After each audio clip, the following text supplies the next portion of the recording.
आज हम लोग बात करेंगे 12वीं क्लास के केमिस्ट्री में यूनिट 3 की इलेक्ट्रोकेमिस्ट्री पार्ट 3 यानी इलेक्ट्रोकेमिस्ट्री के तीसरे भाग की चर्चा हम लोग करेंगे। आज हम लोग का टॉपिक होगा मोलर चालकता पर तनुता का प्रभाव, effect of dilution on molar conductivity. Molar चालकता पर तनुता का प्रभाव क्या पड़ता है, तनुता बढ़ाने पर मोलर चालकता बढ़ेगी या घटेगी या स्थिर रहेगी। इसको जानने के पहले ये जानेंगे कि कंडक्टिविटी जो होती है, चालकता, ये दो कारकों पर निर्भर करती है, नंबर ऑफ आयंस पर और दूसरा फ्रीडम ऑफ आयंस पर। फ्रीडम ऑफ आयंस इन दो कारकों पर निर्भर करती है। तो जिस विलयन में आयनों की संख्या अधिक होती है उस विलयन की चालकता अधिक होती है, और जिस विलयन में आयनों की स्वतंत्रता अधिक होती है, फ्रीडम अधिक होता है, उस विलयन की चालकता भी अधिक होती है। लेकिन हम लोग को बात करना है मोलर चालकता की। तो तनुता बढ़ाने पर प्रति इकाई आयतन में आयनों की संख्या घट जाती है, अतः चालकता भी घटती है। जैसे मान लिया ये कोई विलयन है, यहाँ तक है, इसमें आयनों की संख्या 10 है। अगर इस विलयन को डाइल्यूट कर दिया जाए, कम कर दिया जाए, तो आयतन बढ़ जाएगा, और आयतन बढ़ जाएगा तो ये 10 आयन इतने एरिया में फैल जाएंगे। और बात हम लोगों को केवल इतने एरिया की करनी है, तो इतने एरिया में आयनों की संख्या घट जाएगी, यानी इकाई आयतन में आयनों की संख्या घट जाएगी। आयनों की संख्या घट जाने से कंडक्टिविटी भी घट जाती है, यानी conductivity is directly proportional to number of ions. आयनों की संख्या बढ़ने पर चालकता बढ़ती है। अब बात करना है मोलर चालकता की।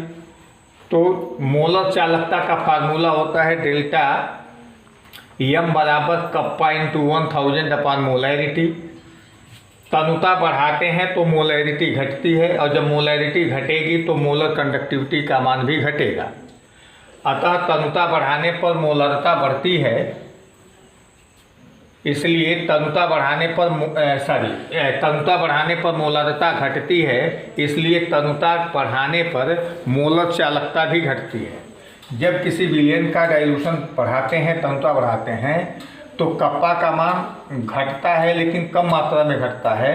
मोलैरिटी घटती है, अधिक मात्रा में घटती है, तो मोलैरिटी का मान अधिक घटता है, कप्पा का मान कम घटता है। फलस्वरूप मोलर कंडक्टिविटी का मान भी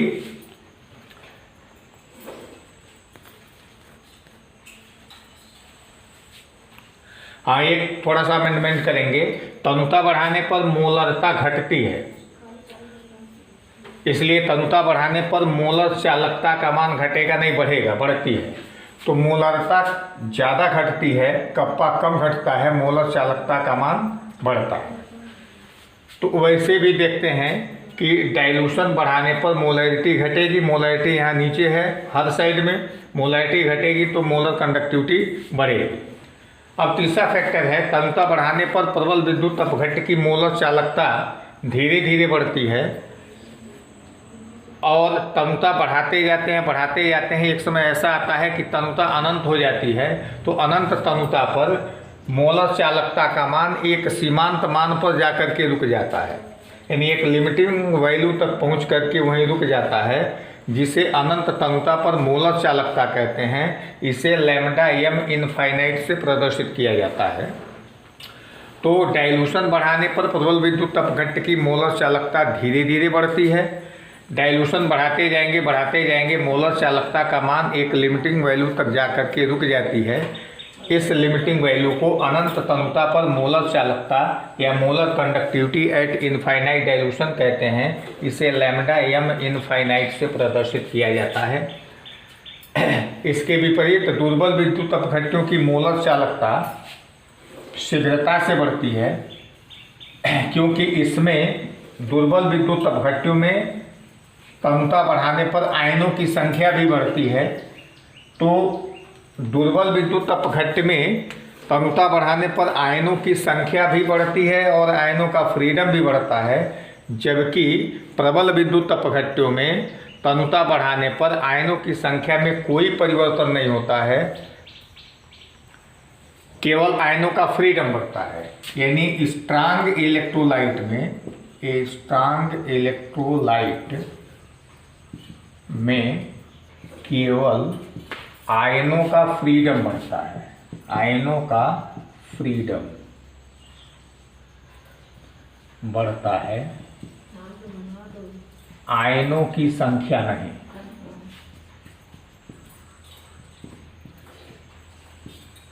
इसलिए प्रबल विद्युत अपघट्यों की मोलर चालकता तनुता बढ़ाने पर धीरे धीरे बढ़ती है।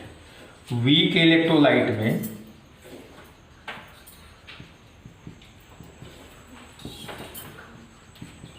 नंबर ऑफ आयंस और फ्रीडम ऑफ आयंस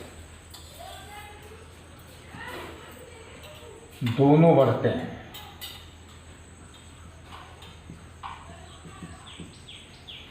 इसलिए दुर्बल विद्युत अपघट्यों की मोलर चालकता तनुता बढ़ाने पर शीघ्रता से बढ़ती है।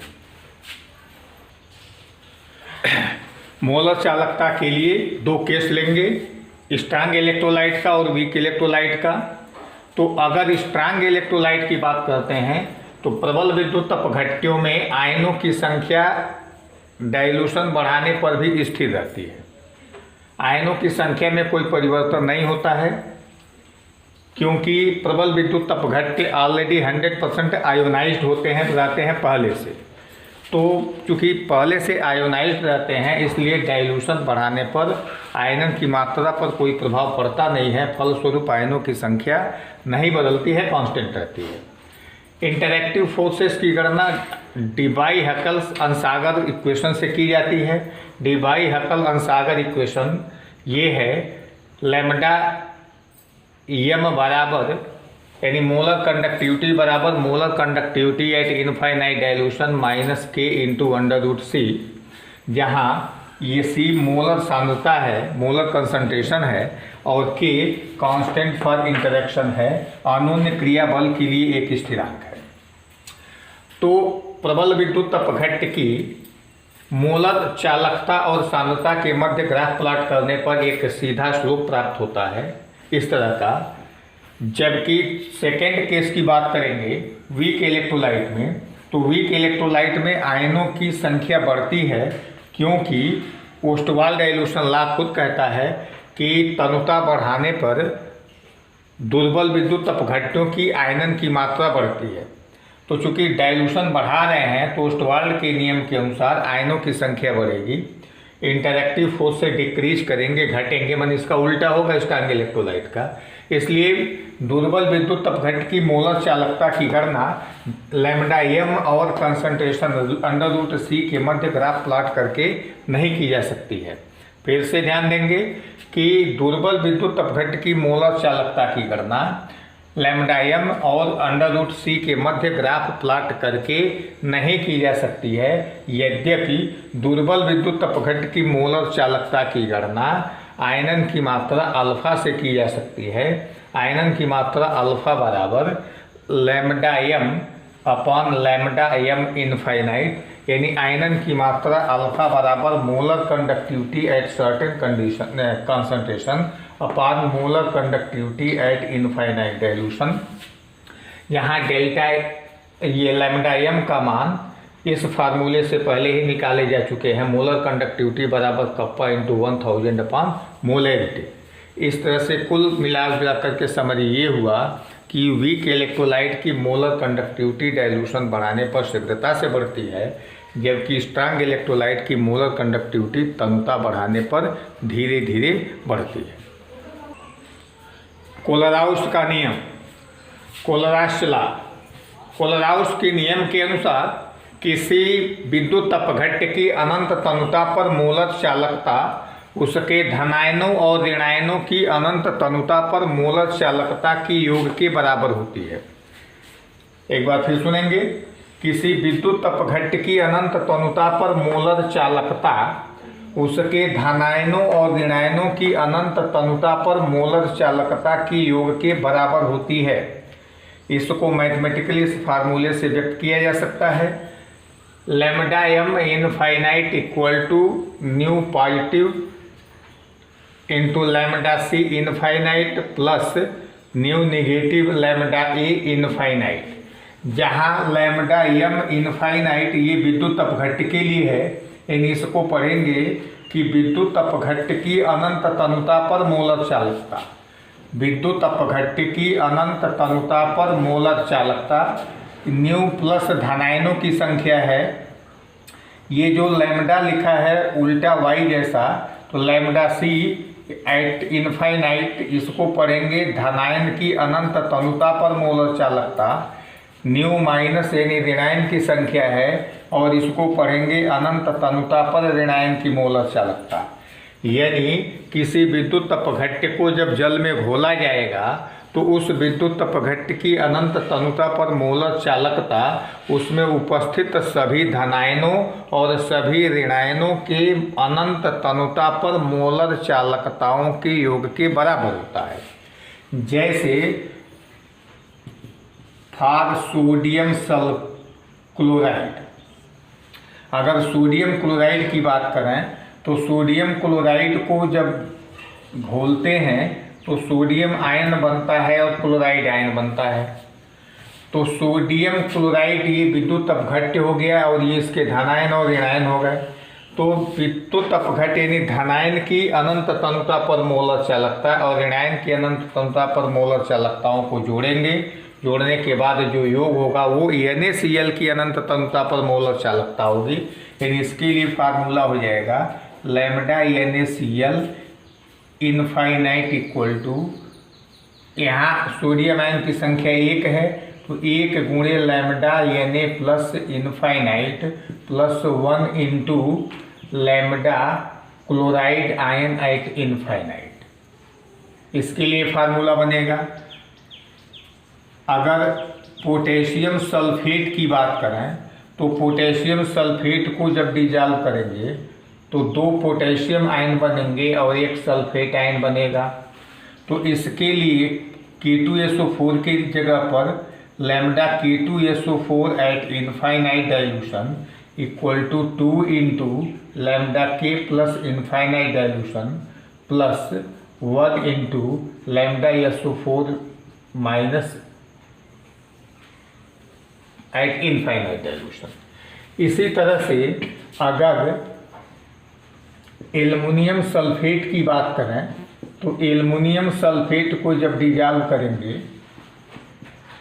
तो 3 एल्युमिनियम आयन बनेगा, 2 एल्युमिनियम आयन और 3 सल्फेट आयन बनेंगे।